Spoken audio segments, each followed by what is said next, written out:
Evangelio de Marcos, capítulo 10, a partir del verso 32. Iban por el camino subiendo a Jerusalén, y Jesús iba adelante, y ellos se asombraron y le seguían con miedo. Entonces, volviendo a tomar a los 12 aparte, les comenzó a decir las cosas que habían de acontecer.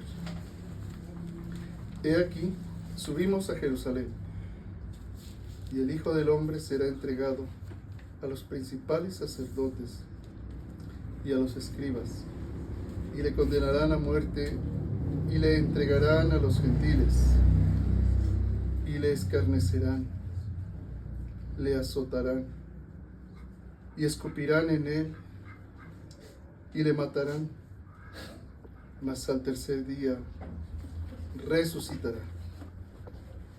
Entonces Jacobo y Juan, hijos de Zebedeo, se le acercaron diciendo: Maestro, querríamos que nos hagas lo que pidiéramos. Él les dijo: ¿qué queréis que os haga? Ellos le dijeron: concédenos que en tu gloria nos sentemos el uno a tu derecha y el otro a tu izquierda. Entonces Jesús les dijo: no sabéis lo que pedís.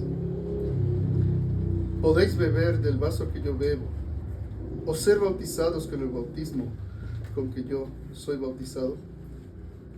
Ellos dijeron: podemos. Jesús les dijo: a la verdad, del vaso que yo bebo beberéis, y con el bautismo con que yo soy bautizado seréis bautizados. Pero el sentaros a mi derecha y a mi izquierda no es mío darlo, sino a aquellos para quienes está preparado. Cuando lo oyeron los 10, comenzaron a enojarse contra Jacobo y contra Juan. Mas Jesús, llamándolos, les dijo: sabéis que los que son tenidos por gobernantes de las naciones se enseñorean de ellas, y sus grandes ejercen sobre ellas potestad. Pero no será así entre vosotros, sino que el que quiera hacerse grande entre vosotros será vuestro servidor, y el que de vosotros quiera ser el primero será el siervo de todos.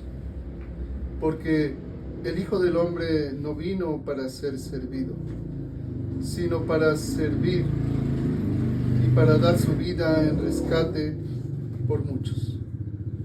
Hasta ahí. Vamos reflexionando. Esta es ya la cuarta vez que el Señor Jesús habla de las cosas que han de acontecer, de su pasión, muerte y resurrección. Y es muy específico diciendo que los principales sacerdotes y los escribas le condenarán a muerte. ¿Quiénes condenaron a muerte al Señor Jesús? Los judíos,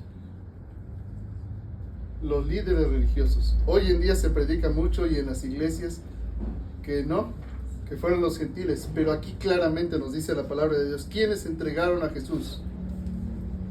Los principales sacerdotes y los escribas, empezando por el sumo sacerdote. Entonces, dense cuenta que la ignorancia de la palabra de Dios a nadie beneficia, pero sí manipula a las personas. Y los que se dicen judíos convertidos a Cristo siguen echando la culpa a los gentiles. Pero no es así. Aquí nos dice claramente: el Hijo del Hombre será entregado a los principales sacerdotes y a los escribas, y le condenarán a muerte, y le entregarán a los gentiles. Claro, el actor material de la muerte de Jesús fueron los gentiles, el Imperio Romano. Pero ¿quién fue, por decirlo así, de algún modo el autor intelectual? Los líderes religiosos, junto con el pueblo de Israel. Desde entonces el Señor no es que desechara a su pueblo, porque nos dice el apóstol Pablo que no desechó Dios a su pueblo, no, sino que fueron desgajadas las ramas naturales. del olivo bueno, cuya raíz le sustenta, y la raíz es Cristo. Jesús en Apocalipsis dice: yo soy la raíz. Ahora, ¿quién es judío? El que lo es de corazón, el que en su corazón ha nacido de lo alto por la fe en Cristo Jesús, y contra natura, dice, ha sido injertado en el buen olivo. El Israel de Dios. No que sustituyamos a Israel, los gentiles, no, sino que los judíos que han creído en Jesús, junto con los gentiles que hemos creído en Jesús, somos el Israel de Dios, cuya raíz es Cristo. Pero esto es importante que lo tengamos presente por las prédicas que salen en todos lados y que confunden la palabra de Dios, la pervierten. Pero aquí dice, vamos a un verso antes, dice: iban por el camino subiendo a Jerusalén, y Jesús iba adelante, y ellos se asombraron. ¿Por qué se asombraron, hermanos? Es la cuarta vez que les dice en qué va a consistir el ir a Jerusalén. En otras partes del Evangelio dice: afirmó su rostro para ir a Jerusalén. Cuando tú estás determinado a hacer algo que requiere un gran esfuerzo, que requiere mucha voluntad, que sabes que va a tener oposición, afirmas tu rostro para hacerlo. Dices: lo voy a hacer. El Señor afirmó su rostro para ir a Jerusalén, y ellos se asombraron. Por eso se asombraron, porque ya es la cuarta vez que les menciona y no entienden nada todavía. Lo acabamos de leer, que el Señor les acaba de explicar todo esto, e inmediatamente Jacobo y Juan se le acercaron diciendo: queríamos que nos hagas lo que pidiéramos. ¿Qué quieren que les haga? Concédenos que en tu gloria nos sentemos, el uno a tu derecha y el otro a tu izquierda. Nuevamente no entienden nada. Como hoy en día, hermanos, no se entiende el sacrificio de Jesús. Creemos que lo entendemos. En realidad no. Van a ver por qué. Vamos reflexionando. Entonces se asombraron y le seguían con miedo. Porque en su mente estaba que el Mesías tenía que ser glorioso, vencedor del imperio romano, y poniendo a Israel y a todos los hijos de Israel a la cabeza de las naciones. Así que ellos estaban convencidos que era el Mesías por revelación del Espíritu Santo, pero eran inmaduros en entender el Evangelio. No podían.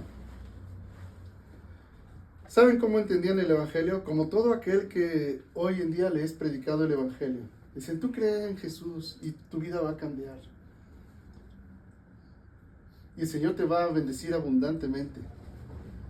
Y llegan a una congregación donde ves 1,000, 2,000, 5,000, 10,000 o 20,000 congregados, con un coro impresionante y unas instalaciones de primer mundo. Dices: wow, así viven los hijos de Dios. Wow, qué cosa. Vas al estacionamiento, ves autos último modelo. Dices: wow, sí vale la pena creer en Jesús. Wow, aquí hay gente bonita. Wow, aquí vamos aquí puedo ser alguien. Así estaban los discípulos. Por eso pidieron que en tu gloria uno sentarme a tu derecha y otro a la izquierda. Así piensan los cristianos hoy en día. Creer en Jesús te va a traer toda prosperidad, toda bendición, todo bienestar. Y no entendían lo que el Señor Jesús por cuarta vez les dijo: que el Hijo del Hombre será condenado a muerte, le escarnecerán, le azotarán y escupirán en él y le matarán, mas al tercer día resucitará. Pues quién sabe qué será eso. Es bueno ser cristiano y no entienden nada. Fíjense, Él les dijo: ¿qué quieren que les haga? A Jacobo y a Juan le dijeron: concédenos que en tu gloria nos sentemos, el uno a tu derecha y el otro a tu izquierda. Entonces Jesús les dijo: no saben lo que piden. Igual que los cristianos, no sabes lo que piden. No, Señor, sí sé lo que te pido. Yo necesito que me sanes, porque si estoy sano, todo lo demás se da. Puedo trabajar, puedo hacer todo. Sáname. No sabes lo que pides. Crees que lo sabes, pero Señor, dame un buen trabajo, dame estabilidad económica. No sabes lo que pides. Crees que lo sabes. Te lo voy a confirmar. ¿Es malo lo que le estaban pidiendo Jacobo y Juan? Sentarse a su derecha y a su izquierda. ¿Es malo? No. Es lo mejor que te pueda suceder. Tú sabes pedirle lo mejor a Dios, pero no sabes lo que pides. No sabes lo que pides porque te gustan las bendiciones de Dios, pero no te gusta tú, que eres parte del cuerpo de Cristo, ser entregado a muerte, desechado, escarnecido. ¿Qué es escarnecido? Insultado gravemente, azotado, y esto es literal, golpeado, humillado, que escupan en ti y que te maten. No, yo soy hijo de Dios, y como hijo de Dios, y soy sacerdote, como ya lo cantamos hace un rato, soy sacerdote para ministrar a Dios.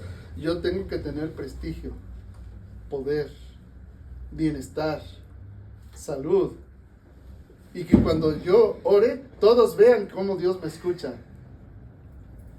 No sabes lo que pides. No lo sabes. Aunque sean cosas buenas, no lo sabes. ¿Crees que lo sabes? No lo sabes.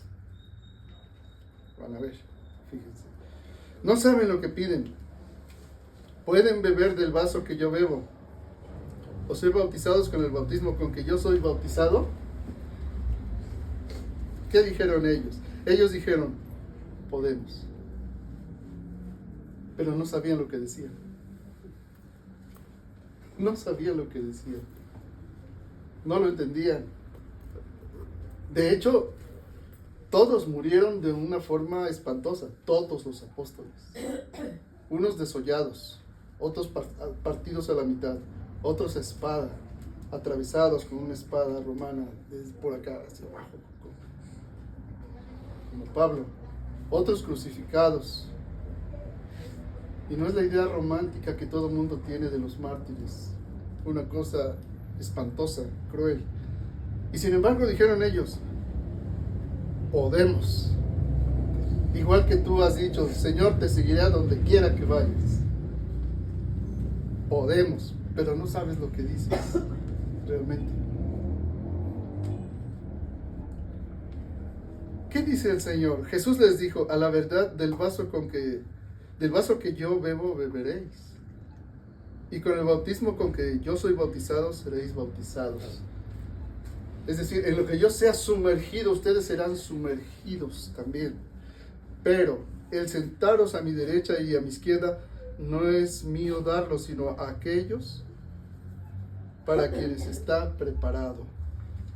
O sea, hay una preparación. De ese sentarse a la derecha o a la izquierda de Dios. Pero para poder estar ahí, tienes que ser bautizado. Con el bautismo con que Jesús fue bautizado. Y esto es lo que se omite en todas las reflexiones del cristianismo y de las prédicas. ¿En qué consistió este bautismo? El Señor Jesús dijo, de un bautismo tengo que ser bautizado, y cuánto me angustio hasta que suceda. Es decir, siendo hijo de Dios, vas a ir a salvar a muertos que no merecen nada.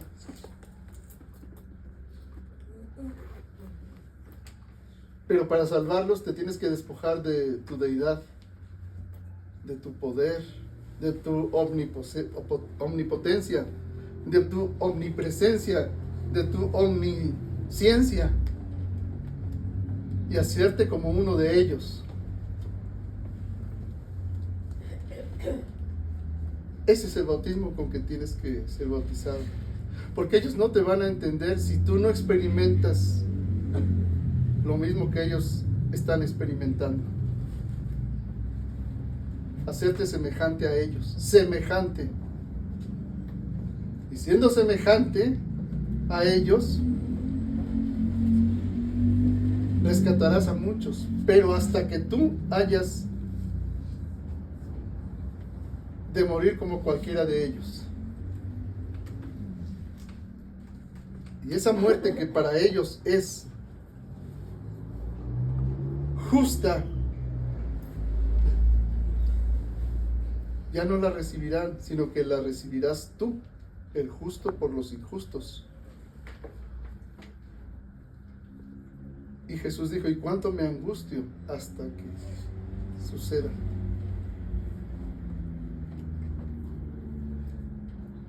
Y dice a estos que no entendían, a la verdad el vaso con que yo bebo, beberéis, y con el bautismo con que yo soy bautizado, seréis bautizados. Así que el Señor está diciendo categóricamente que ninguno que le siga va a escapar de ese bautismo. Algunos lo han llamado el bautismo de fuego. En otras ocasiones les he dicho, ¿en qué consiste el bautismo de fuego? En el sufrimiento, en el vivir en el mundo sin ser del mundo. ¿Cómo vivió Jesús? Dice la carta a los Hebreos,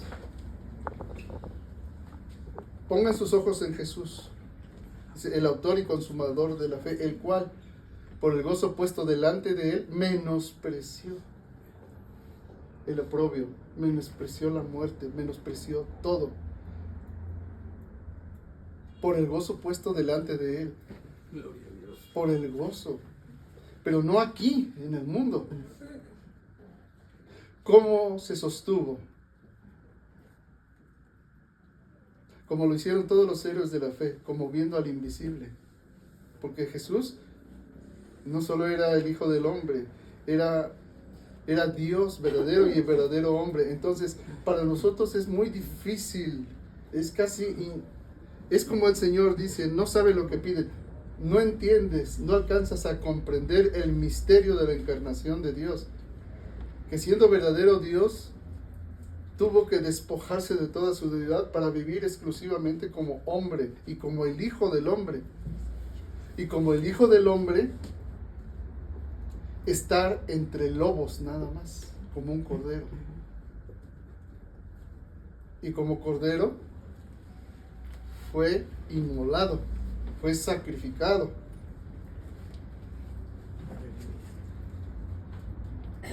Vendrá un día, ya no como cordero, sino como león de la tribu de Judá, como león.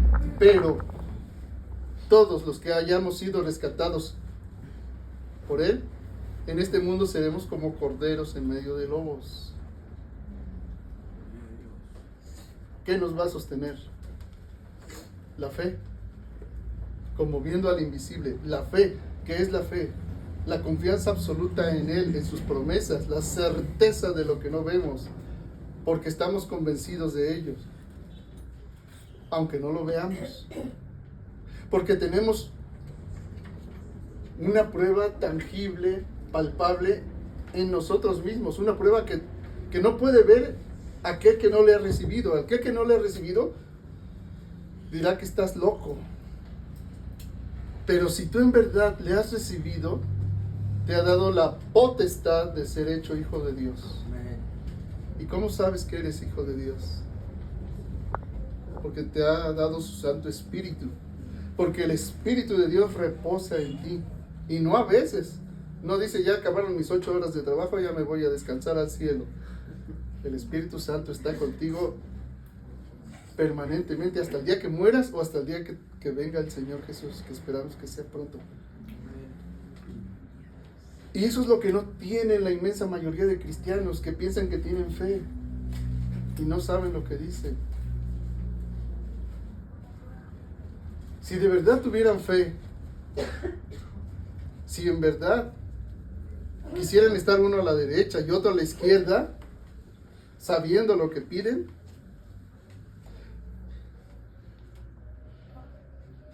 no solamente dirían, podemos, o sea, ser bautizados con el bautismo de Jesús, sino que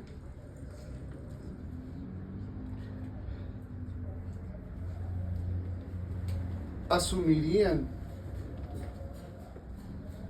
lo que hasta este momento los apóstoles no saben entender. Asumirían, entendiendo correctamente lo que significa un bautismo, con que tenga que ser bautizado, que es un sacrificio. Asumirían enteramente qué significa un sacrificio. ¿Qué es un sacrificio?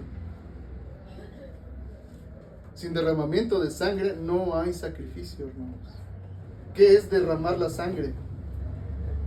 Literalmente, entregar el alma. Eso es un sacrificio. Jesús, el bautismo que va a tener y del que habla aquí, es entregar el alma. Entregar la sangre. Sangre y alma son la misma palabra en hebreo. Son la misma palabra. Pero me regreso un poquito. No saben lo que piden. A la verdad del vaso con que yo bebo, beberán, y con el bautismo con que yo soy bautizado, serán bautizados. Pero el sentarse a mi derecha o a mi izquierda no es mío darlo, sino para aquellos a quienes está preparado. Cuando lo oyeron los 10, comenzaron a enojarse contra Jacobo y contra Juan. Nuevamente. Ninguno entendió nada. Nadie entendió nada. Jesús entonces, llamándole, les dijo: saben que los que son tenidos por gobernantes de las naciones se enseñorean de ellas. ¿Qué es enseñorearse, hermanos? Dominar. Significa que más allá de tu voluntad, de lo que quieras o de lo que pienses, tú haces lo que el gobernante quiere. Te guste o no te guste. A ver, ¿todos pagamos impuestos? La palabra misma lo dice, se te impone. No es que quieras o no quieras. Compras un chocolatito, pagas impuesto. Quieras o no quieras. Por eso se llaman impuestos. ¿Crees que vives en una democracia? No. No vivimos en una democracia. Nos hacen creer que somos importantes en el gobierno. No lo somos. Lo deciden las élites que gobiernan. Por eso dice el Señor, y nos lo dice con claridad: los que son tenidos por gobernantes se enseñorean de ellas, y sus grandes ejercen sobre ellas potestad. Poder. En este mundo la justicia es un privilegio para el que tiene poder. Para los demás no. Lo sabemos. Dice, pero no serán así entre ustedes, sino que el que quiera hacerse grande entre ustedes será vuestro servidor. Pero la iglesia ha invertido esto. ¿Cómo se dice a sí mismo el sumo pontífice? Siervo de los siervos de Dios. Así mismo se llama así. Siervo de los siervos de Dios. Aludiendo a lo que dice aquí, el que quiera hacerse grande entre ustedes será vuestro servidor. Y él se llama a sí mismo siervo de los siervos de Dios.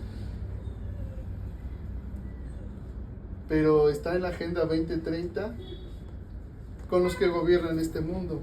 De acuerdo completamente. Y no se salvan las iglesias protestantes ni cristianas. No se salvan. Porque ¿qué hacen los pastores?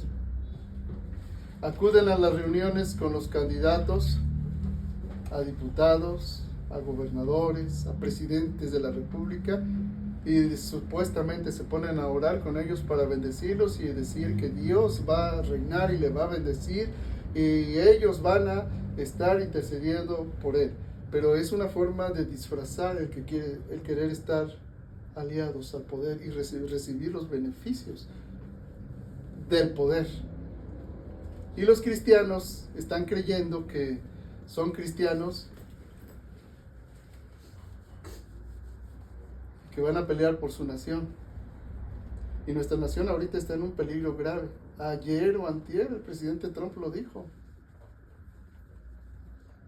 Formalmente estamos en una guerra militar, no contra un estado, sí, pero sí contra las organizaciones criminales, que es una forma de disfrazar cómo hay que eliminar una nación para quedarse con los recursos naturales.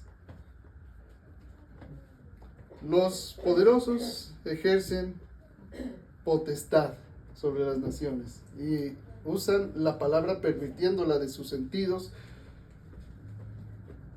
y la gente no sabe y piensa que están los buenos y los malos. No, hermanos. Y las iglesias que han tomado partido por una postura así, con los poderosos, están traicionando el evangelio. Dicen lo mismo que los discípulos: queremos sentarnos uno a tu derecha y otro a tu izquierda, porque los cristianos somos los buenos y vamos a estar aquí. Ningún gobernante de este mundo está sirviendo al Rey de Reyes. ¿Quién rige este mundo, hermanos? ¿Quién le dijo Satanás a Jesús? Todos los reinos de este mundo me han sido dados y los doy a quien yo quiero. Jesús le dijo que no era cierto. ¿No? Porque es cierto. Por eso el Señor Jesús aquí les dijo claramente: tiene que ser entregado a los principales sacerdotes y a los escribas, es decir, al poder religioso, revelado por Dios, pero pervertido. Y después del poder religioso, a los gentiles, es decir, al poder político del mundo. Porque el misterio de Babilonia, el misterio religioso y político, van de la mano siempre. La religión institucionalizada y la política siempre han ido juntos. Y la iglesia no puede hacer eso, hermanos. Pero los cristianos insisten en tener lo mejor de los dos mundos y estar a la derecha y a la izquierda del Señor Jesús, pero en convivencia o en connivencia con el mundo.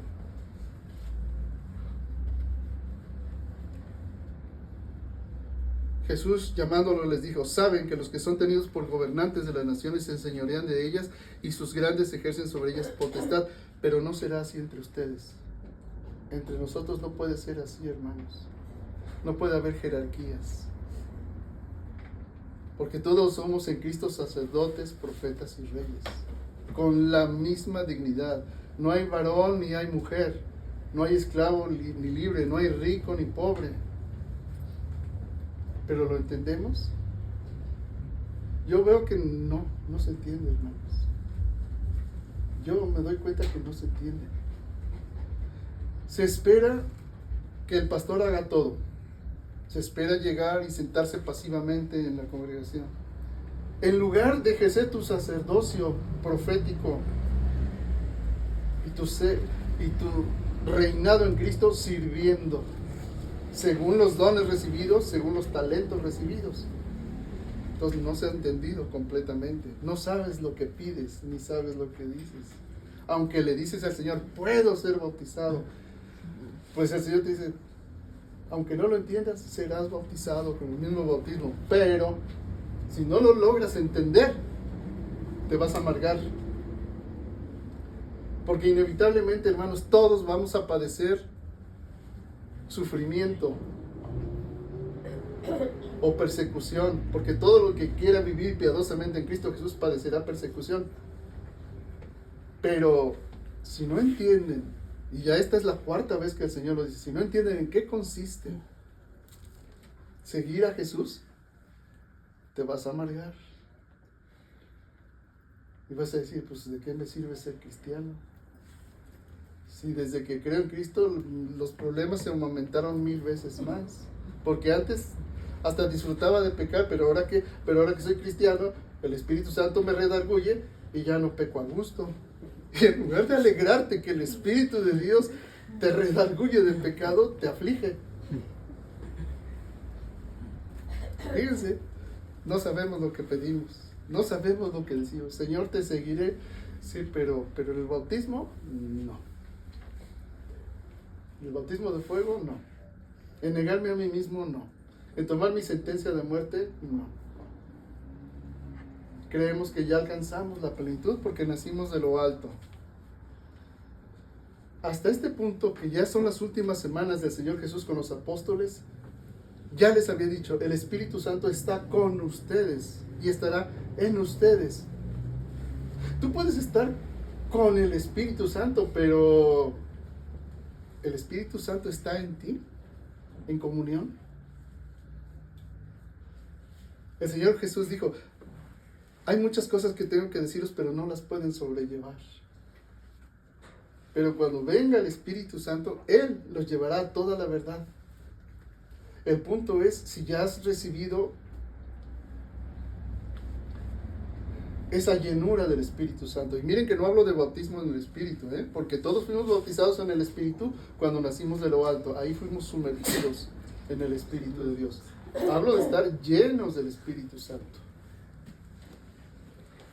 Entonces no sabemos lo que pedimos. Señor, que esté yo siempre a tu derecha, siempre en victoria, siempre en victoria. Pero no sabes lo que pides. ¿Quieres estar lleno del bautismo del Espíritu Santo? Lleno, sumergido, que eso es ser bautizado, sumergido en el Espíritu Santo. Como dice la Escritura, fueron llenos del Espíritu Santo. Pero no entiendes. Negarte a ti mismo, tomar tu sentencia de muerte, que es tu cruz, y seguirle. Eso no sabes lo que pides. Por eso el Señor dice, no será así entre ustedes, sino el que quiera hacerse grande entre ustedes será vuestro servidor. Y el que de ustedes quiera ser el primero será siervo de todos. Doblos, esclavo. Porque el Hijo del Hombre, y fíjate cómo se dice él a sí mismo, el título que se da, el Hijo del Hombre, este ser divino con características humanas, este hombre con características divinas. El Hijo del Hombre no vino para ser servido, sino para servir. Y para dar su vida en rescate por muchos. Y cuando dice dar su vida es literalmente su alma. Dar su vida en rescate por muchos. Pero ¿no murió Jesús por todos? Pero no todos le recibieron. Por eso es por muchos. Por muchos. No todos.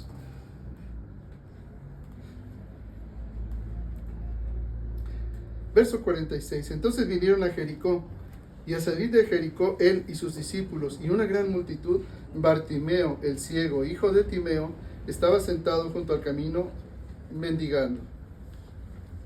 Y oyendo que era Jesús Nazareno, comenzó a dar voces y a decir, Jesús, hijo de David, ten misericordia de mí. Y muchos le reprendían para que callase, pero él clamaba mucho más, Hijo de David, ten misericordia de mí. Entonces Jesús, deteniéndose, mandó llamarle, y llamaron al ciego diciéndole, ten confianza, levántate, te llama. Él entonces, arrojando su capa, se levantó y vino a Jesús. Respondiendo Jesús le dijo, ¿qué quieres que te haga? Y el ciego le dijo, Maestro, que recobre la vista. Y Jesús le dijo, vete, tu fe te ha salvado. Y enseguida recobró la vista y seguía a Jesús en el camino.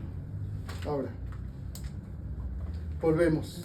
Aunque no entendemos muchas veces lo que significa seguir a Jesús, el Señor sigue trabajando en la vida de todos. Aquí es en el caso de un ciego de nacimiento, Bartimeo.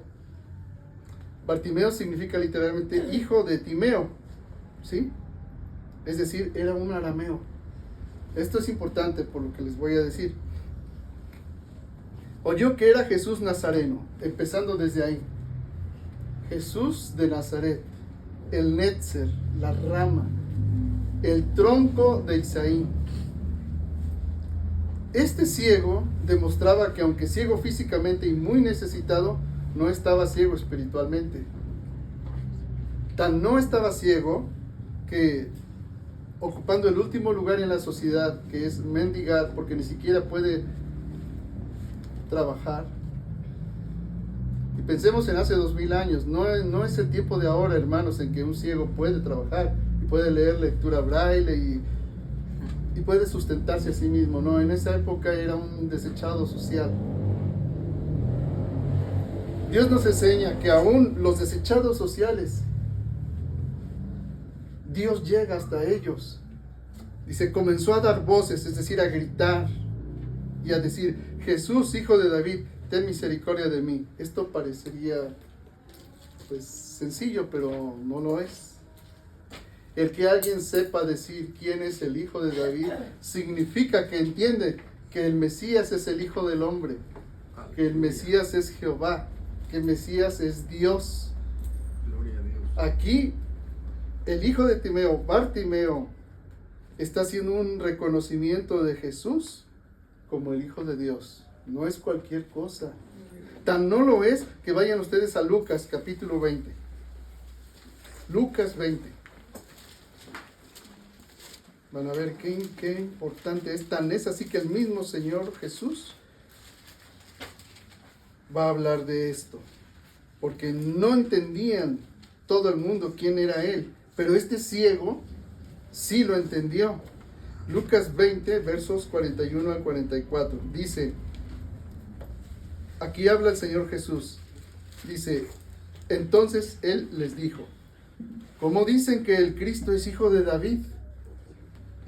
Pues el mismo David dice en el libro de los Salmos, este es el Salmo 110, dijo el Señor a mi Señor,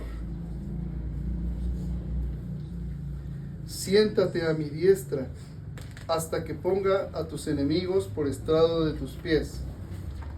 David pues le llama Señor, Kyrios, Dios. ¿Cómo pues es su hijo? Y oyéndole todo el pueblo, dijo a sus discípulos, guardaos de los escribas.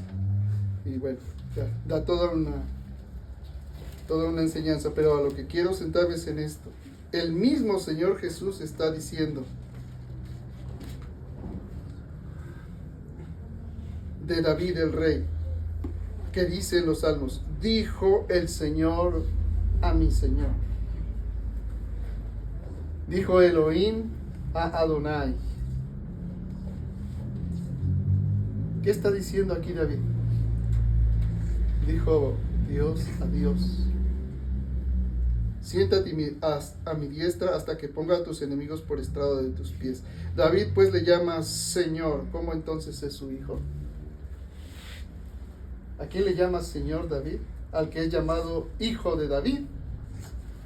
¿Qué grita Bartimeo aquí? Y oyendo que era Jesús de Nazaret, comenzó a dar voces y a decir, Jesús, hijo de David, ten misericordia de mí. Yeshua, Yahvé, salva, hijo de David, ten misericordia de mí.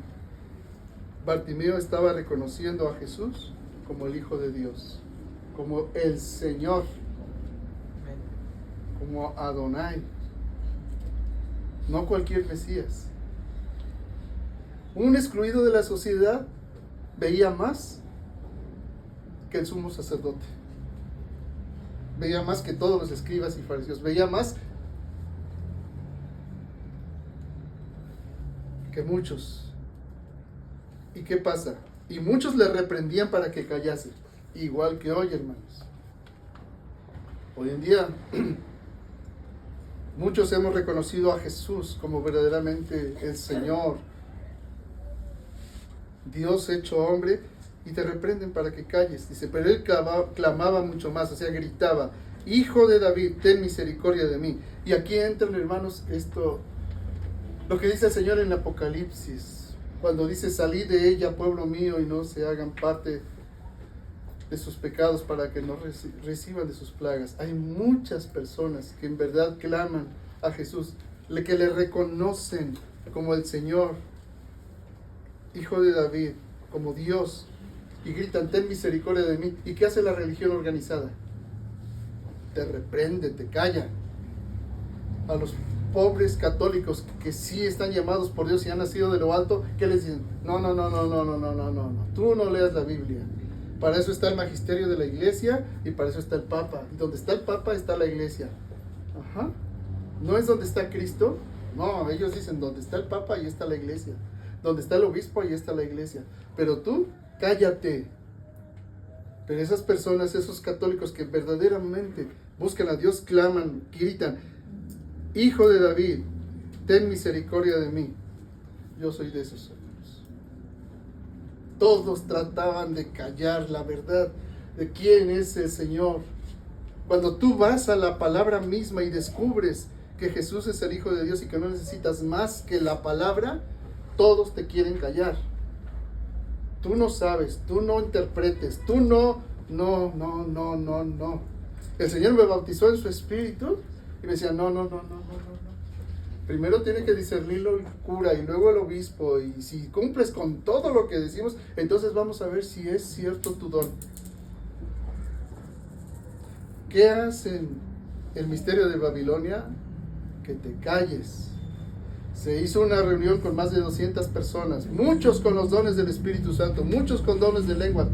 ¿Y qué hizo el cura? Aquí el único que tiene el Espíritu Santo soy yo, porque a mí me impuso las manos el obispo, y ustedes son una bola de ignorantes. Y se salió.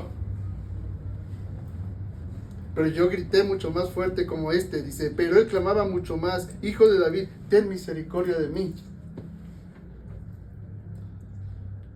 Y el Señor me mostró claramente que los hijos de Dios no necesitan membresías reconocidas en un papel que diga tu acta de bautismo: tú eres hijo de Dios. Porque cuando llegué con los cristianos es lo mismo. ¿Quién es tu pastor? ¿A quién le rindes cuentas? ¿Dónde está tu membresía? ¿Eres de tal denominación? ¿Vienes de tal denominación protestante? Y si no, no eres hijo de Dios. Pero estoy bautizado en el Espíritu Santo. Sé que el Señor es Dios. Actúa en mí. Me da testimonio el Espíritu Santo. No. Primero entra tú al discipulado, aquí estos cursos, y luego te bautizas, y ya entonces puedes decir que eres hijo de Dios. Es lo mismo, hermanos. Se repite en todas las iglesias, en todas las denominaciones que se dicen cristianas. Hay verdaderos hijos de Dios a los cuales el Señor les dice: salid de Babilonia, salgan del misterio religioso de Babilonia, para que no reciban de sus plagas, ni se hagan partícipes de sus pecados. ¿Quién te hizo pastor a ti? ¿Quién te nombró? ¿Quién te consagró? Dios llama al que quiere, y Él llama, y Él prepara a los que llama. Y Dios no necesita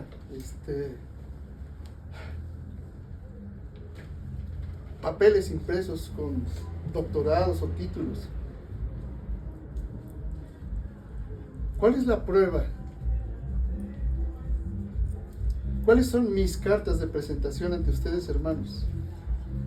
Les voy a responder como respondió Pablo cuando hablaba de los superapóstoles que iban a la iglesia de Corintio y querían: a ver, ¿cuáles son tus credenciales, Pablo? ¿Quién te envía?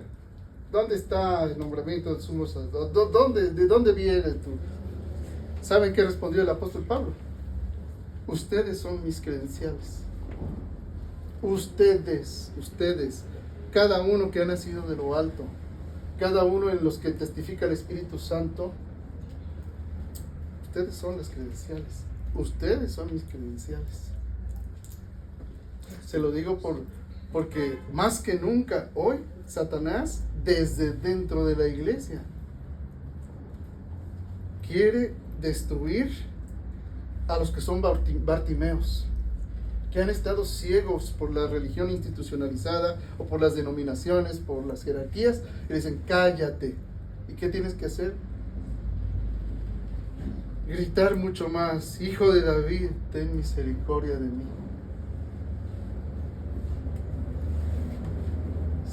Si estoy sostenido hasta la fecha, es por este clamor igual: Hijo de David, ten misericordia de mí.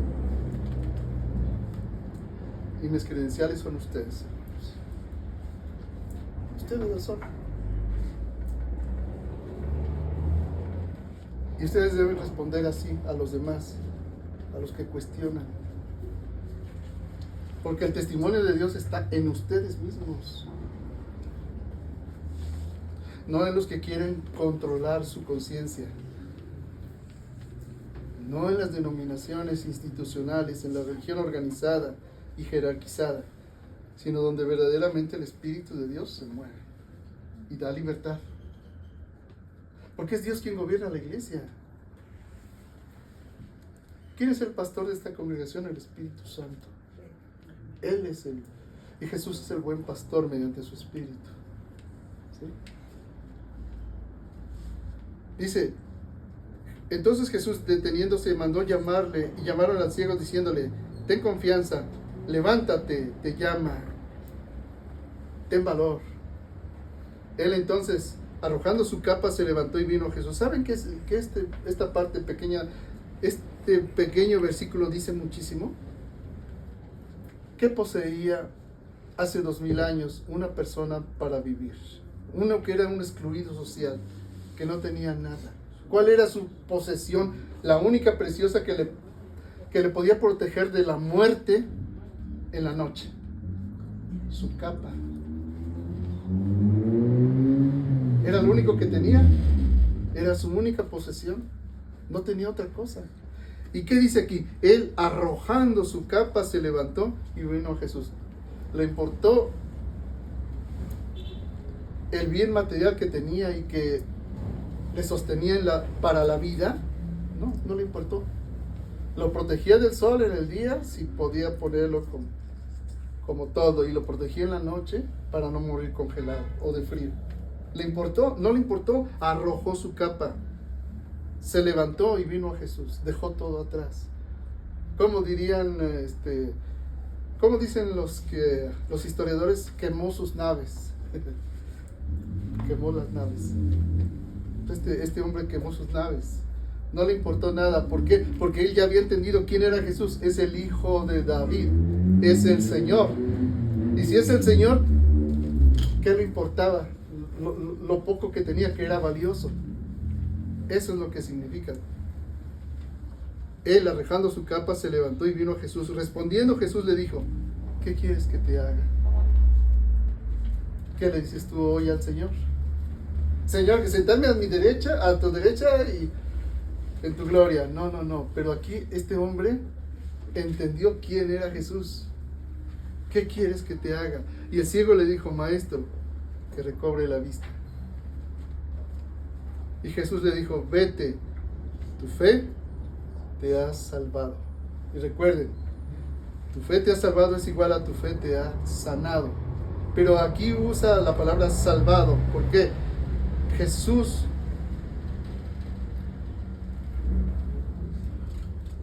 premia su fe en él como hijo de David, como hijo de Dios.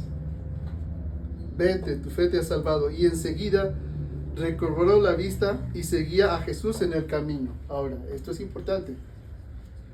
La lectura superficial y dominguera dirá: pues sí, pues en el camino. No. ¿Qué significa que seguía a Jesús en el camino? Vayan a Hechos capítulo 16. Vayan rápidamente para entender lo que significa esto que escribió Marcos cuando dice: y seguía a Jesús en el camino, porque el Evangelio de Marcos fue escrito en un momento en el que a los seguidores de Jesús se les llamaba los seguidores de el camino. No se les llamaba cristianos todavía, se les llamaba los seguidores de el camino. Miren, Hechos 16, verso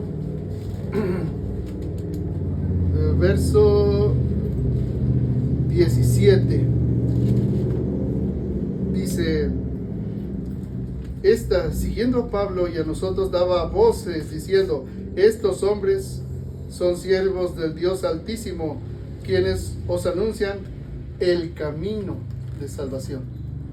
Ahora, vayan al verso 18. Y esto lo hacía por muchos días, mas desagradando a Pablo, se volvió al espíritu, te mando en el nombre de Jesucristo que salgas de ella, y salió en aquella misma hora. Me equivoqué. Es el capítulo 18, verso 25. Capítulo 18, verso 25. Dice: había sido instruido en el camino del Señor, y siendo de espíritu fervoroso, hablaba y enseñaba diligentemente lo concerniente al Señor, aunque solamente conocía el bautismo de Juan. La revelación de Dios va siendo progresiva para todos cuando empezó, pero cuando le recibes al Señor, Él te va revelando. Ahora miren, vayan más adelante al verso 26 de ese mismo capítulo. Y comenzó a hablar con denuedo en la sinagoga, pero cuando le oyeron Priscila y Aquila, le tomaron aparte y le expusieron más exactamente el camino de Dios. Vayan ahora al capítulo 19, verso 9.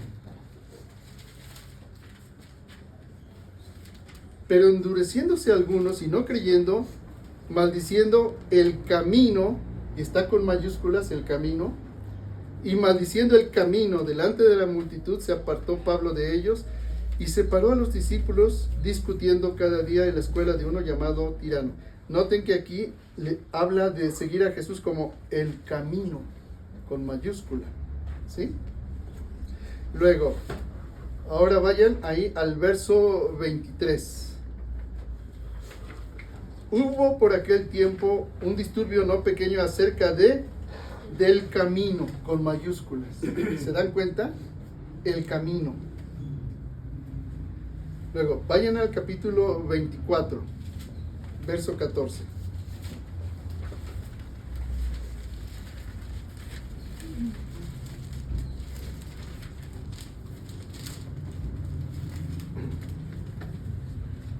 Aquí está hablando el apóstol Pablo en su defensa ante el rey, ¿sí? Dice, pero te confieso que según el camino que ellos llaman herejía, y nuevamente camino aquí está con mayúscula, según el camino que ellos llaman herejía, así sirvo al Dios de mis padres, creyendo todas las cosas que en la ley y en los profetas están escritas, teniendo esperanza en Dios, la cual ellos también abrigan, de que ha de haber resurrección de los muertos, así de justos como de injustos. ¿Cómo se llamaba? El camino. Y finalmente vayan a la segunda carta de Pedro, al capítulo 2, al verso 2.